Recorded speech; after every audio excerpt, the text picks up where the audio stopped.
Hello everybody, it's Madison. Welcome back to another upload on my channel. This week's video features a Slimline Christmas card using some new Hello Bluebird stamps. Specifically, this is the Cozy Christmas Eve stamp and die set from their Holiday 2020 release. It isn't their newest one, because they just keep releasing stuff, which is great, but it is from their Holiday 2020 release. So it features some of these little dudes, decking the halls, getting ready for Christmas. It is great. It is quite cute. I feel like they're really old-fashioned in a way that they have candles and stuff, so maybe they don't have electricity. And they just seem really cute and really humble characters, and this card I also tried to feature some more pattern paper techniques and stuff, because pattern paper is something I never really use, so I thought that would be a good way to shake up some of these videos, try to get them so they're not always the same. So I'm starting off with this rug that I will be using a paper piecing technique for. So I'm just taking this one Copic marker, it is YG63, and I'm just coloring the outer rim with it, nothing special.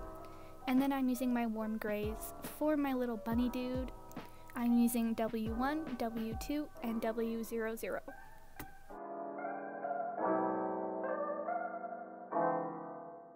So if you watch any of my videos, you would know, typically when I am coloring for a card, I usually pick out a specific color palette and I stick with that the entirety of my coloring. This week's color palette, I was inspired by this Micheals Recollections kind of Christmas paper pad that we have. We usually go out and buy quite a few of these at the end of the season, so there is so many different kinds of Christmas papers and Christmas pads at Micheals. There is no point in me mentioning a specific one, because the odds of you finding the exact same one are very slim. But the specific color palette is a very traditional Christmas. It's got some grays, some browns, and then red and green. Very typical. So that reds, those reds are coming in here with the little pajamas, the onesie. I'm using R39 and R35. Not that many Copic markers, really, but I got some good shading out of it. And I'm just really sticking with these same colors throughout the entirety of the card, make it really cohesive, if you will. And it really blends in with the papers I have chosen, so I'm quite happy with the way it turned out there. So here I'm coloring my little fox dude. He's wearing a shirt, I guess, kind of like an undershirt maybe. And I'm using YG67, YG63, and YG61 to color that.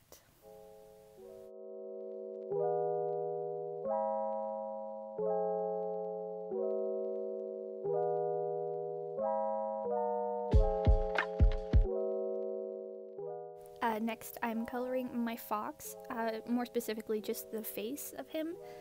So I'm using YR27, YR24, and Y26.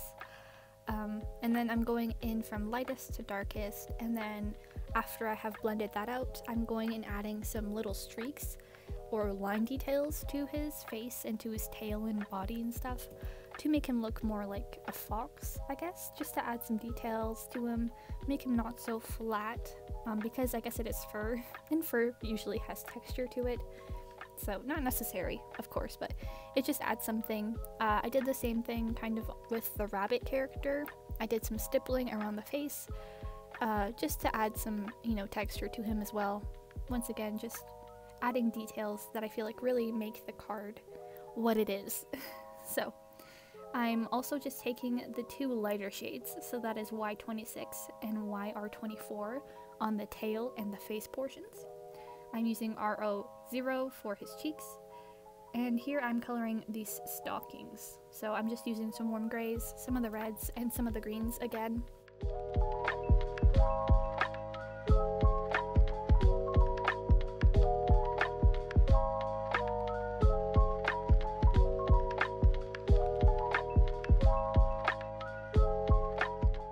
So for my little bear dude, I am just using some warm grays for him. So I'm using W9, W7, and W5. And I tried to go for kind of like a black bear kind of look, but not making him super dark, because I still want him to be very visible and not be super dark and unseeable, I guess. I was inspired by some of the cards I had seen using this particular stamp set, and I thought that he'd be really cute if he was a little black bear. So that's what I was going for. And then for his muzzle, I'm using E35 and E31. I ended up coloring that first and then blending that out a bit, and then going in with my warm grays, just because, yeah. No rhyme or reason really, I just did it. And I'm taking that onto his face, his paws, and his feet. And then for like the little toe beams, I guess, on his feet, I'm using the same light browns.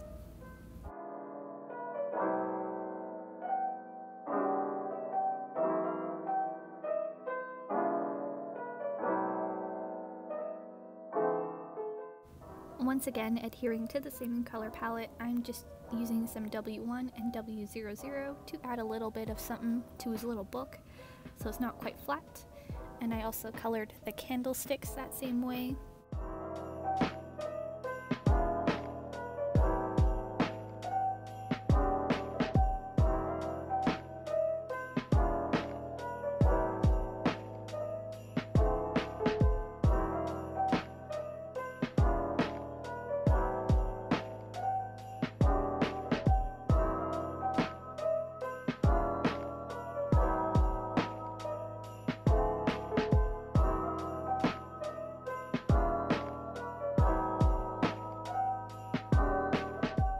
This picture, I'm just using some simple one marker coloring, you know, so I'm going with the warm grays for the bear, some WOs for the little bunny, some yellow for the background, and just some brown for the frame. I have quite a few of these images stamped out here, as you've seen, but I just wanted a good impression. I ended up having some issues the first few times stamping it, but it's fine, you know. Here I'm coloring the little fire, and I'm using the same colors I used for my fox, so hopefully it doesn't look too much like the fox, but it is what it is. And I'm also using those colors for these candlestick holders, trying to make them look kind of gold. And I'm also using them in the clock. As you can tell, I'm just using them everywhere, the same kind of colors. So here I deviated a little. I'm using R39, E39, and E37 for the brick fireplace. I kind of struggled trying to pick out what colors I wanted to use for this fireplace, and I knew they had to kind of be cohesive and it had to look good because it is quite a big image, but I think it turned out alright. So first I'm laying down R39 on every single brick on one side, and then I'm going in with the E39 and blending that out with the E37, and it took forever, and I'm pretty sure I almost gave myself carpal tunnel. But it's fine because I really like the way the fireplace turned out.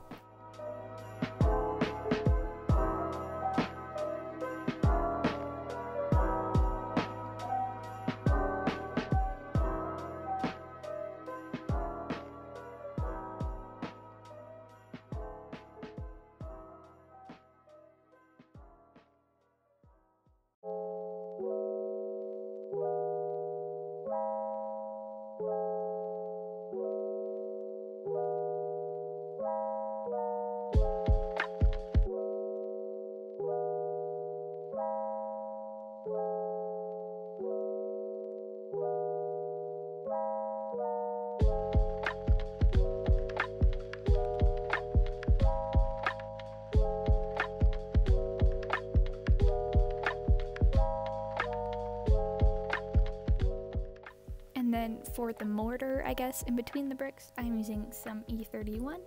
And then for, like, I guess the wooden mantle and the rim around the fireplace, I'm using the E31 and E35, I believe.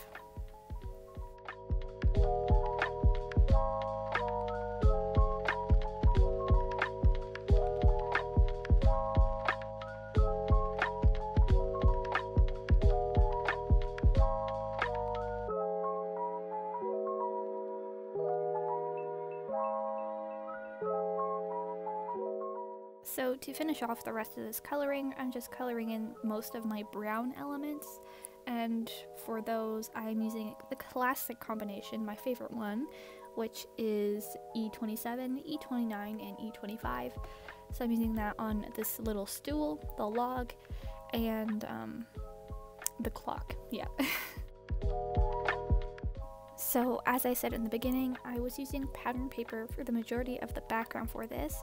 So I picked out this more simplistic one. It is kind of tone on tone and it isn't super demanding of attention. So I'm just cutting out a piece of that, and I'm cutting out the entire thing with the Fawn Slimline dies. It is the large Slimline dies. And I also cut out partially one of these rectangles with the same die from just some gray cardstock. As you can see here, I'm drawing a line as to how big I want my floor to be. And then I'm using the Fawn Stitched Borders die to put a line of stitching across this Slimline rectangle. And then I'm going to trim that out so it looks like it was always supposed to be this small.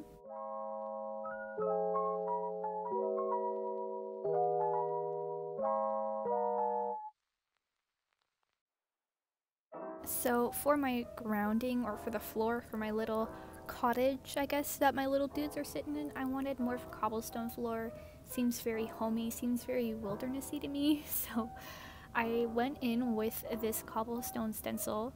I can't remember the exact brand of it, but I found one that's similar, and I have it in the description. It is from Stencibelle, so if you want something like this, there you go. Check it out in the description box below. So for the stenciling, I am using Hickory Smoke, Walnut Stain, Distress Oxide inks, as well as Vintage Photo Distress ink, and I'm just kind of splotching them wherever in here. Not a particular rhyme or reason as to why, just trying to get variation in color with my rocks. And then I'm taking the Hickory Smoke and I'm going over everything once again, just so there isn't such a stark contrast between where the stencil was and wasn't. Just so it's not, I don't know, it just doesn't look really weird to me. And then I tried to match up the stencil again, but it didn't work. So I just kind of laid it on top and did the same thing. And I will cover up this seam with the rug.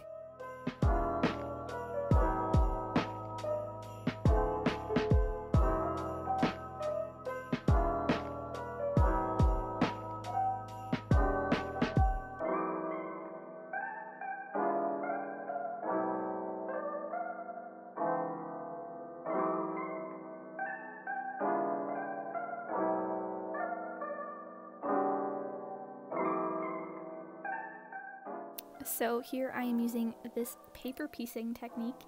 So I took this plaid piece of paper from the same paper pad because all the colors kind of go together, and I'm stamping out this rug component.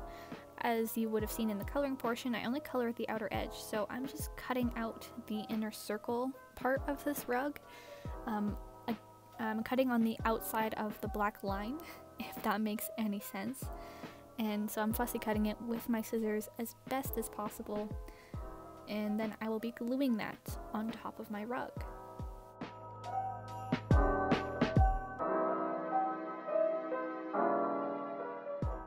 So to clean up this piece after I had stamped and cut it, I am taking this black Sharpie marker and I'm just coloring the outside edge where the paper is white, just so it looks like it was meant to be this way, I guess. It kind of covers it up, makes it look a bit more professional, a bit more legit. And then I am using some Fawn liquid glue, and I am gluing that onto my rug.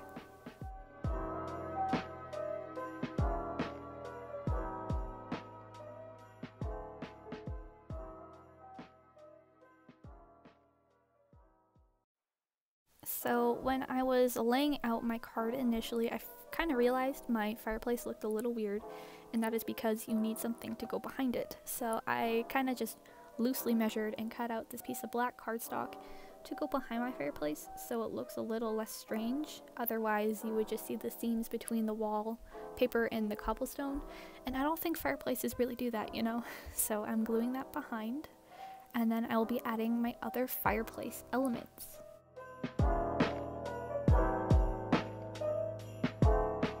So here I am just decorating my fireplace as I want. So I'm adding this garland I had stamped out of Fawn Lobster ink.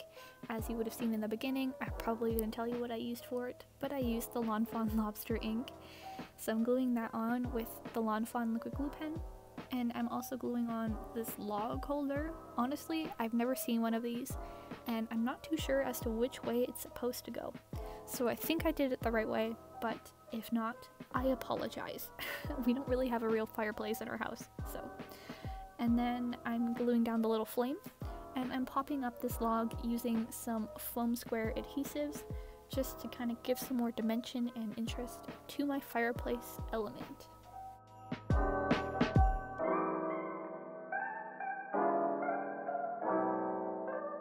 Also adding this extra stocking and popping that up as well. The fox and the little rabbit guy have their stockings in their hands, but I have the bear guy, so I wanted to make sure he had a stocking on the mantle as well. So I guess if this card had a story, ideally my little bear dude hung it up already, and then he's just, you know, vibing on the rug, reading a book with the candlelight, having a jolly time. So now I'm assembling the majority of the card, so I'm gluing my little rabbit down on the left side of the card and near the bottom, and I'm using Fawn liquid glue for that, and I'm holding it down with an acrylic block to make sure it kind of glues nice and flat. And I'm going to be adding my fireplace and some of the accessories next.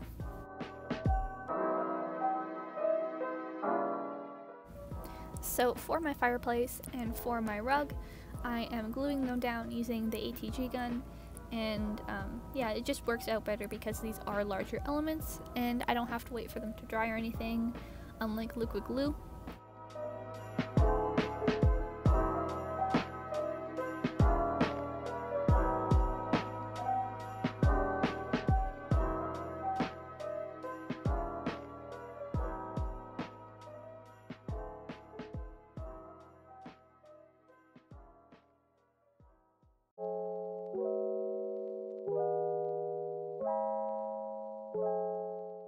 So to finish off this fireplace, I am adding some of these elements I had cut and colored previously. So I'm adding the clock and one of the little candles to the mantle, just for some extra added detail. I thought they kind of looked really cute. And here I am gluing down my little bear. He is so cute, just reading, having a good time. What is he reading? Who knows? Maybe it's Charles Dickens, maybe it's some Shakespeare. But he is very educated, very happy, having a very jolly time. I also glued this little picture and the little candlelight by him, so it looks like he's reading by candlelight, and kind of like, I guess they don't have electricity in their little forest cottage that they live in, I guess. And I'm adding the stool here and my little fox.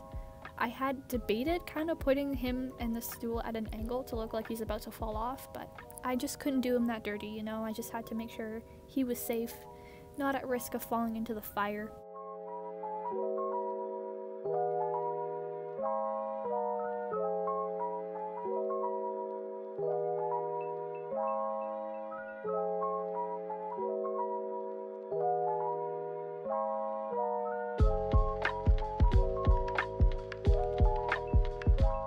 I have my card base here. It is 7 by 8.5, I believe, and on the 7-inch side it is scored at 3.5. So I am just kind of making sure that fold is nice and clean with the bone folder, and I just used some craft cardstock.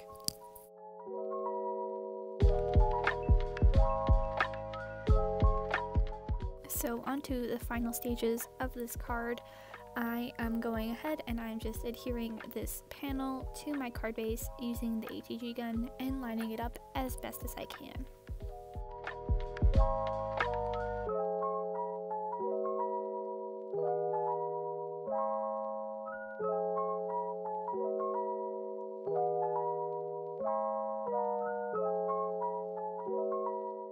I wanted like another picture frame for my sentiment to kind of like hang on their wall so it's cohesive, but it's kind of neat because I feel like so often in my card videos I am just using a banner and putting a sentiment on it and gluing it near the side. So I tried to do something different this time. So I measured a square as to how big my sentiment was, and so that was the inner square, and then I kind of made it a little bit bigger, and then near the corners I had these slanted lines to kind of make it look like a frame. I'm sure it looks much easier than how I'm describing it, so I hope you understand what I'm doing. But I'm going over my pencil drawing with my Copic Multiliner in 0.5, and then I'm just adding these strings to the top to make it look like it's hanging, and a little circle for the nail. And so I'm taking my Lawn Fawn jet black ink, and I'm stamping out the sentiment from the Cozy Christmas Eve stamp set. And I'm just adding some color using E53, E50, and then for the browns I believed I used E27 and E25.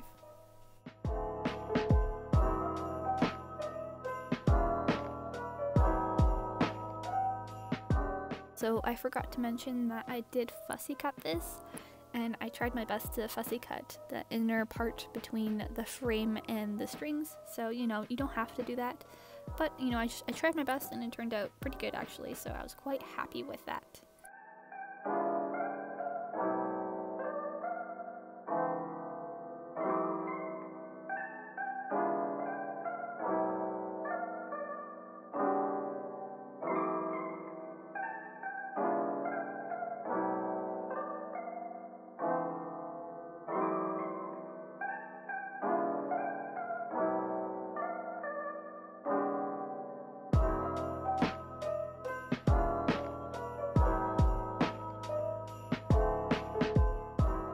So I am gluing on my custom sentiment frame onto my background using some ATG gun, and I soon learned how big it was in comparison to like the rest of my card. It is humongous. Like, that is a huge picture frame if you're to think about like proportions and stuff, but you know what, it's fine. It's good that it commands that attention because it is the sentiment of the card, so that's how I justified it. So for finishing touches, I'm using the typical jelly roll pens. I'm using white in the 10 point, clear sparkle, and the black glaze pen. So I'm adding white to clean up some coloring edges, adding some little highlights to things, especially on the clock, and my little picture frames to make them look like they're glass and such. And I'm adding some sparkle just to everything, because everything needs sparkle when it's Christmas. And then I'm adding black glaze to eyes, the clock, and the nails that kind of like are holding up the, what are they, the pictures.